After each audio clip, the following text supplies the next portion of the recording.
Welcome to my mausoleum. Here I share with you scary stories, many of which are said to be true. If people think you're kind of weird too, then hit subscribe to join the family. So get comfortable as we delve into the darkness together. Here we go. Eloise keeps talking to the walls at night. It's so faint I cannot gather what she is saying. We are divided by drywall in my small 2-bedroom apartment. I keep asking, who is she talking to? At first I thought it was childhood imagination, or maybe it was just a coping mechanism for losing her mother. Either way, it's creeping me out. Every morning at 3 a.m. like clockwork, I hear her small murmurs from behind the wall and something else entirely.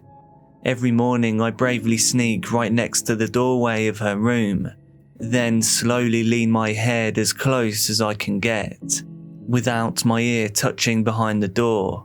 Then she stops talking, like someone or something tells her I'm listening to her words, listening to this strange conversation.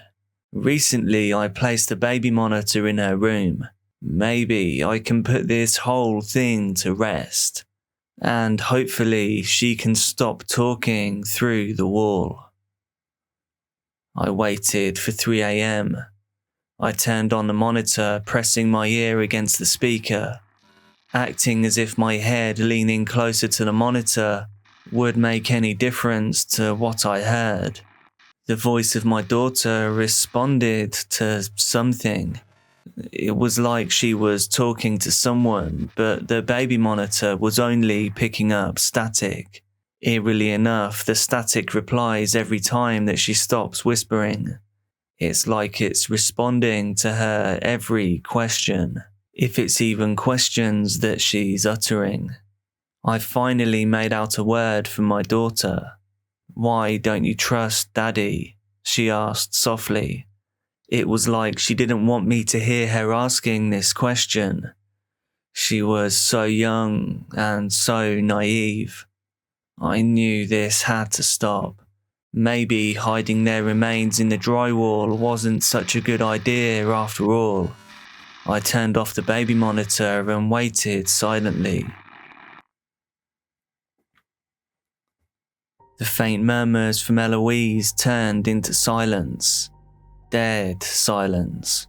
I placed my ear against the wall. I felt the cold of the plaster hit against my hot, flushed face. I didn't realize I had awoken in a hot sweat. I kept dreaming of something that would wake me up at this time. Every night I would hear my daughter's voice whispering through the walls, mocking me, taunting me. I couldn't remember what it was though. Then I heard scratching like something was digging inside the wall cavity. Was it just a rat? No, this sounded like fingernails scratching back and forth, over and over and over in a straight line. But I knew there was nothing but bones behind that wall. However, the scratching didn't sound like it was coming from the bedroom. I looked at my alarm clock that was placed on the bedside table. The time flashed in a green fluorescent light. It said 3 a.m. Why did I always feel so anxious at this time? Like something bad was going to happen. Maybe the alarm clock was just broken. I stared, but it felt like the time didn't ever move from 3 a.m. My eyes slowly drifted from the green glow back to the drywall. The scratching now got louder and louder. It was like a fingernail that was scratching and tapping inside my skull. Whatever this thing is, I needed a cup of coffee. I couldn't sleep, and I couldn't bear listening to that sound anymore. I wanted this all to stop. I just wanted it to go away so I can move on with my life. I swung open my door, making my presence known. Switching on the hallway light, I stomped past the bedroom towards the kitchen. My eyes were now fixated only on the coffee machine on the side. I turned it on by plugging the wire into the wall. I paused for a minute as my mind turned towards a question that was eating me alive. Could she have been talking to a rat? No, she was definitely dead. I had bleached her bones before placing her remains inside the wall. I know for a fact she was still in there. Her remains had already been picked clean. No rodent could have squeezed itself into a wall so flat. I looked down at the coffee machine's silver plating, the part where you push down for the housing to open. I was about to place the pod of light roast into the filter. I froze, feeling the colour drain from my face at the sight of what I was seeing. The hairs stood up on the back of my neck as my eyes fixed onto the reflection of the fake chrome. My stomach turned, and I felt my face become flushed once more. In the hallway, a long black figure stood behind me.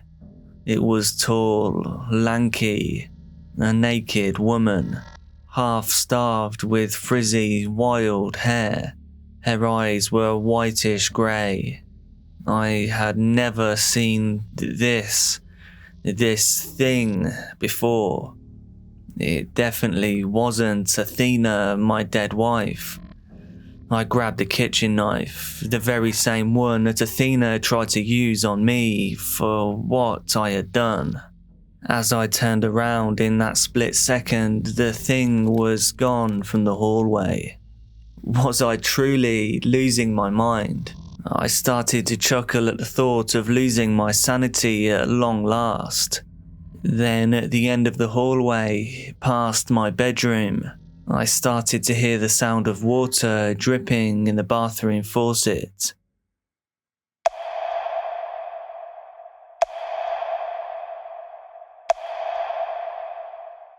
Taunting me like it was on that night. I tried to never ever think about that night. I examined the clock flashing on the oven. It read 3 a.m. What the hell? I whispered to myself. What was going on with the time? I stepped closer to the hallway and the light started to flicker. I then heard the grinding crack of glass. This was followed by the light bulb exploding in the hallway. The hallway was now completely shrouded in darkness. I hoped with all my heart for a simple electrical malfunction, but that didn't change the fact that I was now surrounded in darkness. It wasn't my fault, I shouted from down the hallway. Mercifully, the dripping noise stopped from the faucet. Like it had acknowledged what I had said, I slowly shuffled from the kitchen. I held tightly onto my knife, feeling the adrenaline kicking in.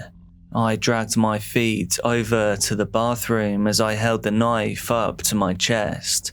I breathed loudly as my hand slowly grasped the handle of the door. From under the doorway, the light turned on, illuminating a shallow strip of carpet. I swung open the door, ready to face this woman, this half-malnourished demon. However, sat in the tub, my daughter, Eloise. Her hair was soaking wet, sticking to her pale face. She was still in her pajamas, the very same ones from that night. They were stuck to her skin. They looked old now, almost starting to rot through. It looked like she had been in the tub for a very long time. The bathwater was murky and brown.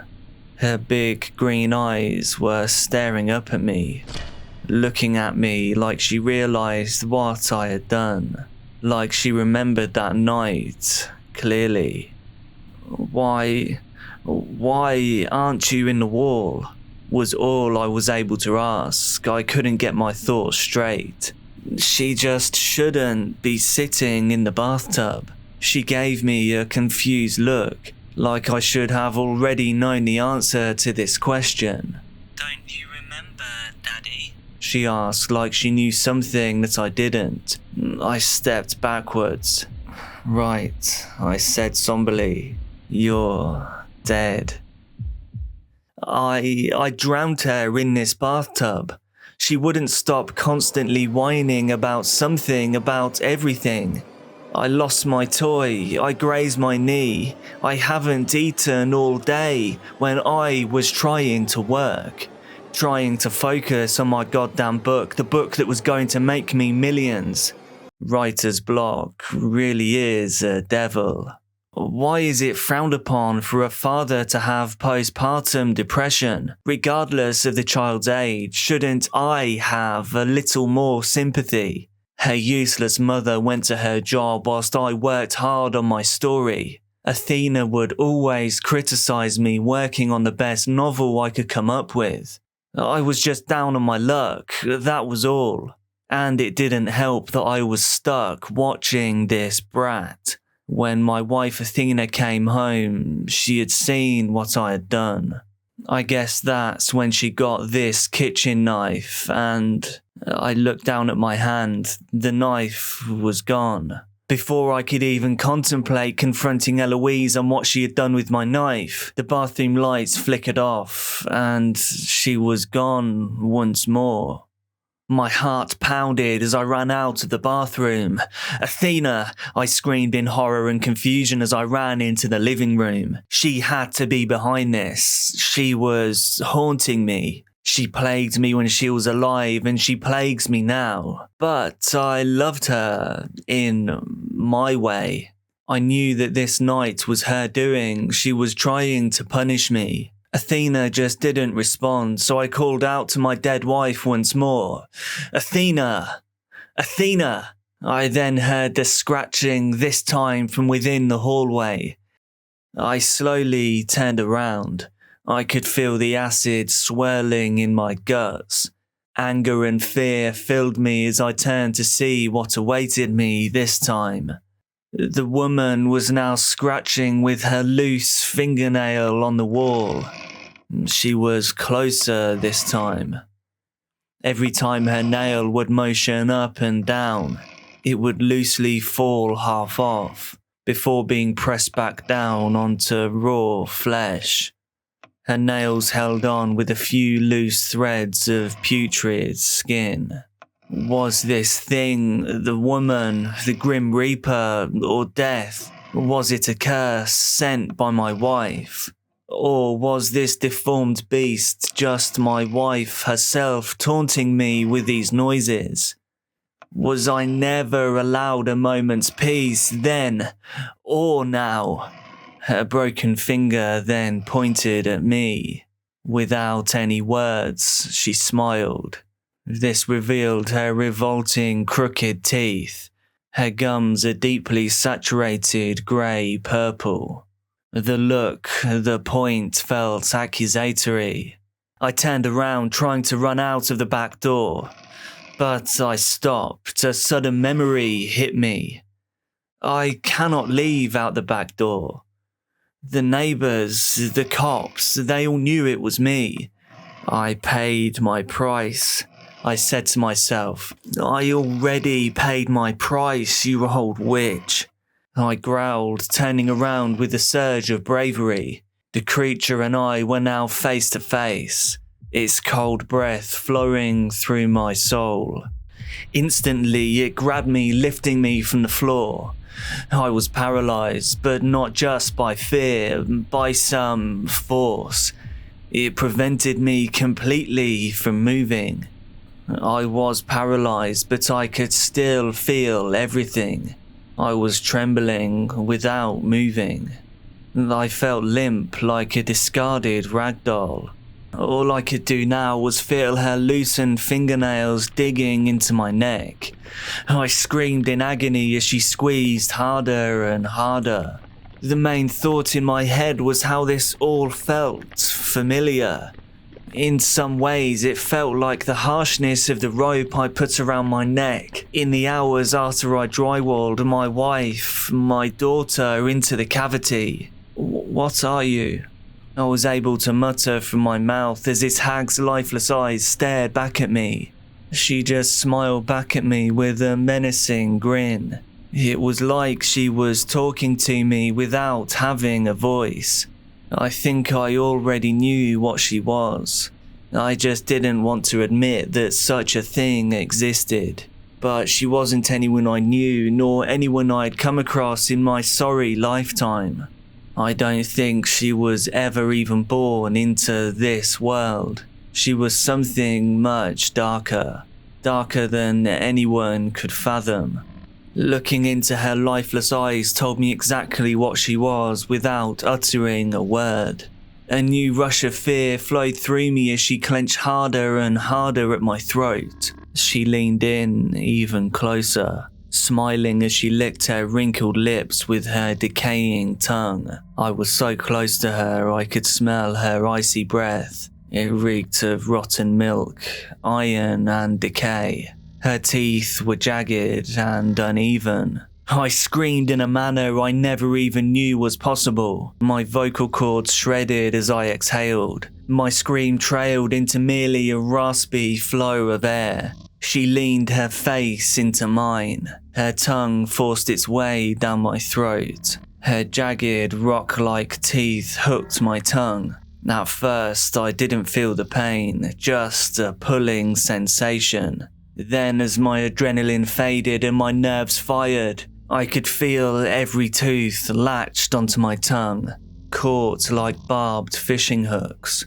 As she slowly pulled her head back, all I could taste was blood.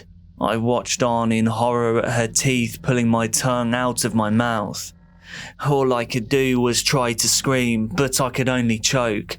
No sound was escaping. The pain was immeasurable and filled up my mind. This all was familiar. How long had I been in this place for? How long had my soul been tormented by this woman, this thing? I needed to escape while I was still lucid.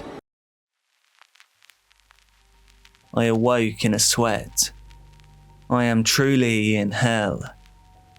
Eloise keeps talking to the walls at night. It's so faint I cannot gather what she's saying. We are divided by drywall. In my small 2-bedroom apartment, I keep asking myself, who is she talking to?